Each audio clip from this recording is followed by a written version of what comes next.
Les causes és que tinguem la flora intestinal, abans es deia flora intestinal, ara es diu microbiota, sembla que soni com a més professional, però és la flora intestinal que hem parlat de tota la vida, i això, curiosament, són unes bactèries que pesen voltant 1 quilo del nostre cos, són bactèries intestinals. Imagina't, 1 quilo, del nostre cos. Sí, és una passada.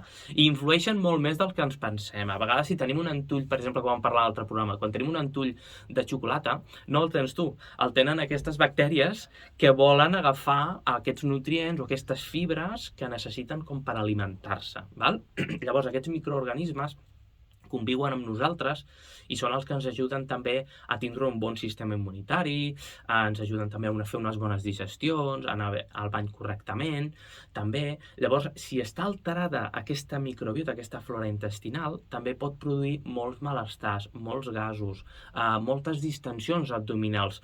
Típic també d'una persona que es pot llevar pel dematí bé, normal, i per exemple a la tarda, sense cap raó i cap motiu, pum, s'infla, no? I es queda com una panxa d'embarassada, no? A vegades també em diuen. Doncs això molt probablement també es pot tindre una flora intestinal, una microbiota alterada.